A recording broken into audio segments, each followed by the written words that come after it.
രണ്ട് ശമൂവേലിന്റെ പുസ്തകം അദ്ധ്യായം 24. യഹോവയുടെ കോപം വീണ്ടും യിസ്രായേലിന്റെ നേരെ ജ്വലിച്ചു. നീ ചെന്ന് യിസ്രായേലിനെയും യെഹൂദയെയും എണ്ണുക എന്നിങ്ങനെ അവർക്ക് വിരോധമായി ദാവീദിന് തോന്നിച്ചു.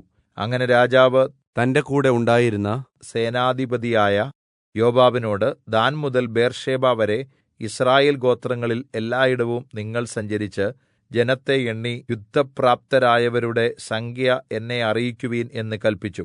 അതിന് യോവാബ് രാജാവിനോട്, നിന്റെ ദൈവമായ യഹോവ ജനത്തെ ഇപ്പോൾ ഉള്ളതിന്റെ 100 ഇരട്ടി വർദ്ധിപ്പിക്കട്ടെ. എന്റെ യജമാനനായ രാജാവിന്റെ കണ്ണുകൾ അത് കാണട്ടെ. എങ്കിലും എന്റെ യജമാനനായ രാജാവ് ഈ കാര്യത്തിന് താല്പര്യപ്പെടുന്നത് എന്തിന് എന്ന് പറഞ്ഞു. എങ്കിലും യോവാബിനും പടനായകന്മാർക്കും രാജാവിന്റെ കല്പന അനുസരിക്കേണ്ടി വന്നു. അങ്ങനെ യോവാബും പടനായകന്മാരും യിസ്രായേൽ ജനത്തെ എണ്ണുവാൻ രാജസന്നിധിയിൽ നിന്ന് പുറപ്പെട്ടു. അവർ യോർദ്ദാൻ കടന്ന് ഗാദ് താഴ്വരയുടെ മദ്ധ്യത്തിൽ ഉള്ള പട്ടണത്തിന് വലത്തുവശത്ത് അരോവേരിലും യാസേറിന് നേരെയും കൂടാരമടിച്ചു. പിന്നെ അവർ ഗിലെയാദിലും തഹ്തീം ഹൊദ്ശി ദേശത്തിലും ചെന്നു. പിന്നെ അവർ ദാൻയാനിലും ചുറ്റി സീദോനിലും ചെന്നു. പിന്നെ അവർ സോർ കോട്ടയ്ക്കും ഹിവ്യരുടെയും കനാന്യരുടെയും എല്ലാ പട്ടണങ്ങളിലും ചെന്നിട്ട് യെഹൂദയുടെ തെക്കുഭാഗത്ത് ബേർശേബയിലേക്ക് പുറപ്പെട്ടു. ഇങ്ങനെ അവർ ദേശത്തെല്ലായിടവും സഞ്ചരിച്ചു. 9 മാസവും 20 ദിവസവും കഴിഞ്ഞ് യെരൂശലേമിലെത്തി. യോവാബ് ജനത്തെ എണ്ണിയതിന്റെ ആകെത്തുക രാജാവിന് കൊടുത്തു. യിസ്രായേലിൽ ആയുധപാണികളായ യോദ്ധാക്കൾ 8 ലക്ഷവും യെഹൂദ്യർ 5 ലക്ഷവും ഉണ്ടായിരുന്നു. എന്നാൽ ദാവീദ് ജനത്തെ എണ്ണിയതിന്റെ ശേഷം തന്റെ മനസ്സാക്ഷി അവനെ അലട്ടിയപ്പോൾ അവൻ യഹോവയോട്, ഞാനീ ചെയ്തത് മഹാപാപം. എന്നാൽ ഇപ്പോൾ യഹോവേ, അടിയന്റെ കുറ്റം ക്ഷമിക്കണമേ എന്ന് ഞാൻ പ്രാർത്ഥിക്കുന്നു. ഞാൻ വലിയ ഭോഷത്വം ചെയ്തുപോയി എന്ന് പറഞ്ഞു. ദാവീദ് രാവിലെ എഴുന്നേറ്റപ്പോൾ ദാവീദിന്റെ ദർശകനായ ഗാദ് പ്രവാചകന് യഹോവയുടെ അരുളപ്പാട് ഉണ്ടായത് എന്തെന്നാൽ, നീ ചെന്ന് ദാവീദിനോട്, ഞാൻ 3 കാര്യം നിന്റെ മുമ്പിൽ വെക്കുന്നു. അതിലൊന്ന് തിരഞ്ഞെടുത്തുകൊള്ളുക. അത് ഞാൻ നിന്നോട് ചെയ്യും എന്നിങ്ങനെ യഹോവ അരുളിച്ചെയ്യുന്നു എന്ന് പറയുക. ഗാദ് ദാവീദിന്റെ അടുക്കൽ ചെന്ന് അവനോട് അറിയിച്ചു, നിന്റെ ദേശത്ത് 7 വർഷത്തെ ക്ഷാമം ഉണ്ടാകണമോ, അല്ലെങ്കിൽ 3 മാസം ശത്രുക്കൾ നിന്നെ പിന്തുടരുമ്പോൾ നീ നിന്റെ ശത്രുക്കളുടെ മുമ്പിൽ നിന്ന് ഓടിപ്പോകണമോ, അല്ലെങ്കിൽ നിന്റെ ദേശത്ത് 3 ദിവസത്തെ മഹാമാരി ഉണ്ടാകണമോ? എന്തു വേണം? എന്നെ അയച്ചവനോട് ഞാൻ മറുപടി പറയേണ്ടതിന് നീ ആലോചിച്ച് നോക്കുക എന്ന് പറഞ്ഞു. ദാവീദ് ഗാദിനോട്, ഞാൻ വലിയ വിഷമത്തിലായിരിക്കുന്നു. നാം യഹോവയുടെ കയ്യിൽ തന്നെ വീഴുക. അവന്റെ കരുണ വലിയതല്ലോ, മനുഷ്യന്റെ കയ്യിൽ ഞാൻ വീഴരുതേ എന്ന് പറഞ്ഞു.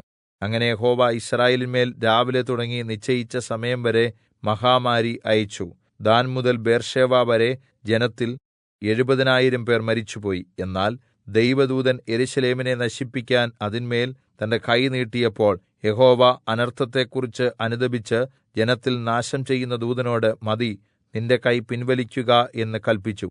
അപ്പോൾ യഹോവയുടെ ദൂതൻ യെബൂസ്യൻ അരവ്നയുടെ മെതിക്കളത്തിനരികിൽ ആയിരുന്നു. ജനത്തെ ബാധിക്കുന്ന ദൂതനെ ദാവീദ് കണ്ടിട്ട് യഹോവയോട്, ഞാനല്ലയോ പാപം ചെയ്തത്? ഞാനല്ലയോ ദുഷ്ടത ചെയ്തത്? ഈ ആടുകൾ എന്ത് ചെയ്തു? നിന്റെ കൈ എനിക്കും എന്റെ പിതൃഭവനത്തിനും വിരോധമായിരിക്കട്ടെ എന്ന് ഞാൻ പ്രാർത്ഥിക്കുന്നു എന്ന് പറഞ്ഞു. അന്ന് തന്നെ ഗാദ് ദാവീദിന്റെ അടുക്കൽ വന്ന് അവനോട്, നീ ചെന്ന് യെബൂസ്യനായ അരവ്നയുടെ മെതിക്കളത്തിൽ യഹോവയ്ക്ക് ഒരു യാഗപീഠം ഉണ്ടാക്കുക എന്ന് പറഞ്ഞു. യഹോവയുടെ കല്പനപ്രകാരം ഗാദ് പറഞ്ഞതുപോലെ ദാവീദ് അവിടേക്ക് പോയി. അരവ്ന നോക്കി. രാജാവും അവന്റെ ഭൃത്യന്മാരും തന്റെ അടുക്കൽ വരുന്നത് കണ്ടപ്പോൾ അരവ്ന പുറപ്പെട്ട് ചെന്ന് രാജാവിന്റെ മുമ്പിൽ സാഷ്ടാംഗം വീണ് നമസ്കരിച്ചു. എന്റെ യജമാനനായ രാജാവ് അടിയന്റെ അടുക്കൽ വരുന്നത് എന്ത് എന്ന് അരവ്ന ചോദിച്ചതിന് ദാവീദ്, ബാധ ജനത്തെ വിട്ടുമാറുവാൻ തക്കവണ്ണം യഹോവയ്ക്ക് ഒരു യാഗപീഠം പണിയേണ്ടതിന് ഈ മെതിക്കളം നിന്നോട് വിലയ്ക്ക് വാങ്ങുവാൻ തന്നെ എന്ന് പറഞ്ഞു.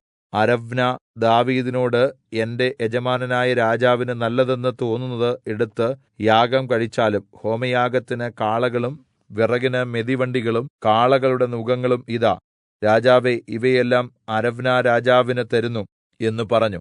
നിന്റെ ദൈവമായ യഹോവ നിന്നിൽ പ്രസാദിക്കുമാറാകട്ടെ എന്നും അരവ്ന രാജാവിനോട് പറഞ്ഞു. രാജാവ് അരവ്നയോട്, അങ്ങനെയല്ല, ഞാൻ അത് നിന്നോട് വിലയ്ക്ക് വാങ്ങിക്കൊള്ളാം. എനിക്ക് ഒന്നും ചെലവില്ലാതെ ഞാൻ എന്റെ ദൈവമായ യഹോവയ്ക്ക് ഹോമയാഗം കഴിക്കുകയില്ല എന്ന് പറഞ്ഞു. അങ്ങനെ ദാവീദ് മെതിക്കളവും കാളകളെയും 50 ശേക്കെൽ വെള്ളിക്ക് വാങ്ങി. ദാവീദ് യഹോവയ്ക്ക് അവിടെ ഒരു യാഗപീഠം പണിത് ഹോമയാഗങ്ങളും സമാധാനയാഗങ്ങളും കഴിച്ചു. അപ്പോൾ യഹോവ ദേശത്തിന് വേണ്ടിയുള്ള പ്രാർത്ഥന കേട്ടു. ബാധ യിസ്രായേലിനെ വിട്ടുമാറുകയും ചെയ്തു.